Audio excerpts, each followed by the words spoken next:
মাহমুদুল্লাহর বয়স ৩৮ বছর, সাকিব আল হাসানের ৩৭ বছর।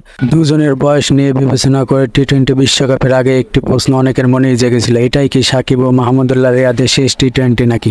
ভারতের কাছে গতকালকে সুপার 8-এ বাংলাদেশের 50 রান হারের পর সংবাদ সম্মেলনে এসেছিলেন সাকিব আল হাসান। সাকিবকে কাছে পেয়ে সাংবাদিকেরা প্রশ্ন করে ওঠে, এটাই কি আপনার ক্যারিয়ারের শেষ টি-20 বিশ্বকাপ কিনা? এই প্রশ্নের উত্তরে অবশ্য সাকিব নির্দিষ্ট করে কিছু বলেননি, কবে খেলা ছাড়বেন এ বিষয়ে সাকিব বলেন, এটাই শেষ কিনা যায় না, কিন্তু পৃথিবীতে যে কোনো সময় যে কোনো কিছু অসম্ভব। এগুলো আলোচনা করবে ক্রিকেট বোর্ড। তাছাড়া আমার কিছু ব্যক্তিগত চিন্তাভাবনা থাকতে পারে। আসলে এখানে আলোচনা করার কিছু নেই। এখানে থামেননি সাকিব। টি-20তে নিজের শেষ নিয়ে এরপর তিনি যোগ করেন, খেলাটি উপভোগ না করলে তো আর খেলার বিষয় নয়। তবে এটা আসলে সময়ের ব্যাপার, বিষয়টি সময়ের ওপরেই ছেড়ে দেব। সাকিব আরও বলেন, যখন সময় আসবে তখন সব কিছু জানতে পারবেন।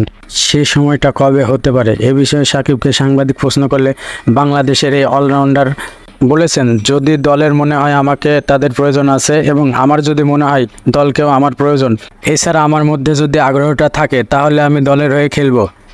সাকিব এরপর বলেন, যদি আমার খেলাটা আগ্রহ হারিয়ে ফেলি, আমি আর খেলাটি উপভোগ না করি, তাহলে আর খেলবো না। এছাড়াও গতকালকে ভারত বাংলাদেশের ম্যাচে টসের ফিল্ডিং নেওয়ার সিদ্ধান্তে তিনি সন্তুষ্ট কিনা তা জানতে চাইলে সাকিব বলেন যে টসের সিদ্ধান্ত কোচ ও ক্যাপ্টেনের, আমার এখানে কিছু করার নাই।